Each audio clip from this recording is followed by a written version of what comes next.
Ka-express buong Pilipinas at maraming bahagi ng tennis world ang nagulat sa makasaysayang tagumpay ni Alex Ayala sa doubles sa Guangzhou Open kasama ang kanyang partner na si Nadia Kechenok. Matapos nilang talunin ang duo ni Tang Qianhu at Emily Appleton 6-4, 6-2, kabilang na sila sa quarterfinals, isang malinaw na pagpapakita na hindi lang sila lumalaban sa singles, kundi handa rin silang dumanahin ang doubles court. Ang panalo ay hindi ordinaryo, ipinakita ni Alex Kechenok tandem ang solidong serving performance, mataas na first serve percentage, 0 double faults, at mahusay na conversion sa break points. Mga statistics na nagpapakita ng kontrol at matibay na presensya sa court, at sa aktual na laro, mabilis ang poaching, maayos ang communication sa net, at hindi nabigla sa ritmo ng kalaban. Para sa Philippine tennis, malaking pangyayari ito. Kahit sa mga singles draw, hindi niya nakamit ang pinakamataas na finish.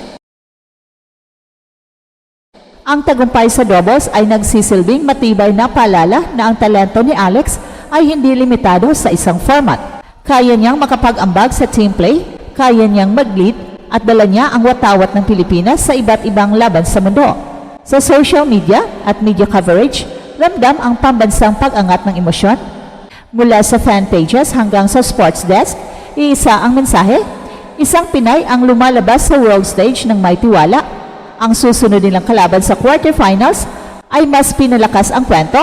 At kung ipagpatuloy nila ang agresibong laro at matalas na net presence, pwede pa ngang mas tumaas ang ranking at reputasyon ni Alex sa mga international double specialists.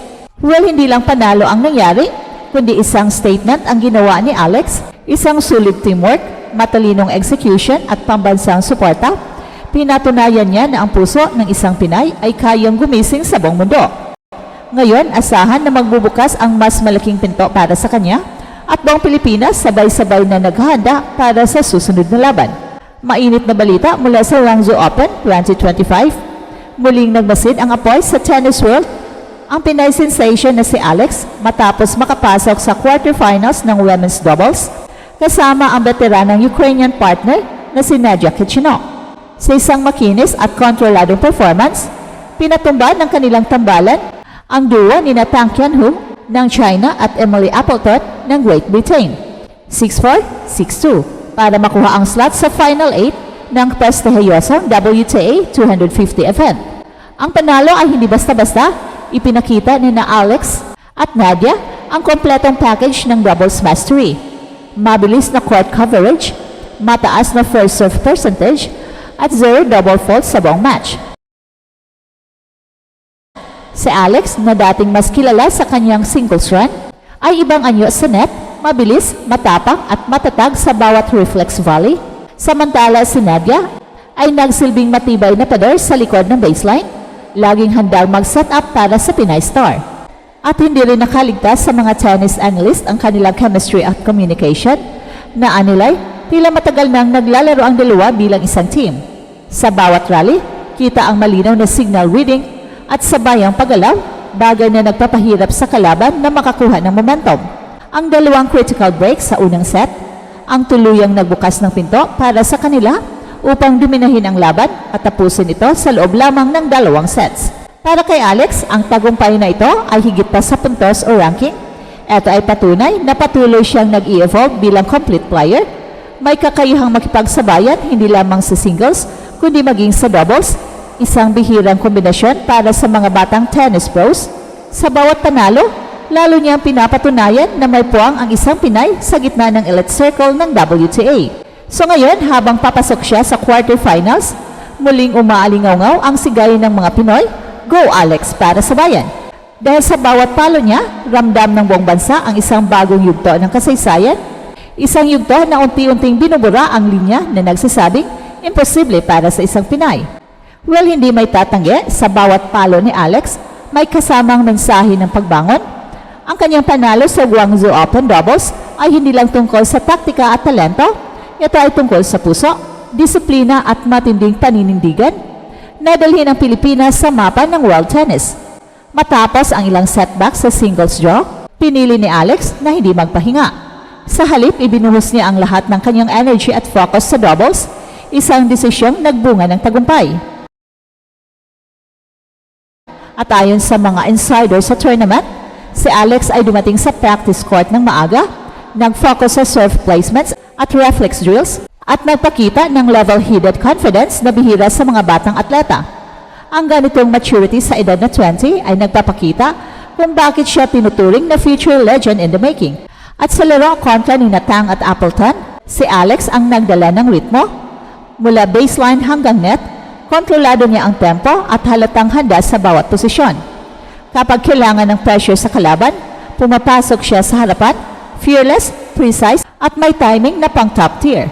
Sa bawat rally, hindi lang skill ang bumabawi, pati passion, at kitang-kita sa bawat fist pump. At sigaw niya na ang laban na ito ay hindi lang para sa kanya, kundi para sa bandera ng Pilipinas. At ang mga sports analysts mula Asia at Europe ay nagsimulang nagbigay pansin. Ayon sa isang WTA commentator, Iyala's growth is undeniable. She is now playing like a true tour-level athlete. Her transition from singles to doubles is seamless, and her composure is world-class. Isa itong patunay na ang Pinay star ay lumalakas hindi lang sa loob ng court, kundi pati sa respeto ng buong tennis community. At sa Pilipinas, sumabog agad ang social media, trending ang hashtag #IyalaPower at hashtag #ProudPinay. Habang libu-libong fans ang nagpaabot ng mensahe ng suporta, ang mga kabataang atleta, lalo na ang mga babae, ay muling nagkaroon ng inspirasyon, isang buhay na patunay na ang tagumpay ay hindi nakukuha sa overnight hype, kundi sa araw-araw na pagsisikap. Ngayon, habang papalapit ang quarterfinal match ni Kechenok, hindi lang ito simpleng laban, ito ay pagkakataon para muling ipakita ng Pinay Tennis Pride na ang puso ng isang mandirigma ay hindi kailanman sumusuko. Sa bawat palo ni Alex, bawat serve, bawat sigaw, kasabay ang milyong-milyong Pilipinong naniniwala na kaya niyang abutin ang tuktok. Habang papasok si Alex sa quarterfinals ng Guangzhou Open Doubles, ramdam ng buong bansa na isang makasaysayang yugto na naman ito para sa Philippine tennis. Hindi na siya simpleng rising star, siya na ang pinakakompletong Pinay player sa WTA circuit ngayon. Sa bawat laban, pinapatunayan ni Alex na kaya niyang makipagsabayan sa mga veterano, hindi lang sa lakas kundi sa disiplina at utak sa court. Sa post-match conference, nakita ang bagong kumpiyansa ni Alex, kalmado, nakangiti, pero matalim ang focus, at ayon sa kanya, "This is just the start. I'm learning every day and I'm playing for something bigger than myself." At iyon ang essence ng kanyang journey, hindi fame o record lang, kundi karangalan ng Pilipinas. At ito ang Express Info kung saan bawat kwento, ginulat ang mundo. Don't forget to like and subscribe.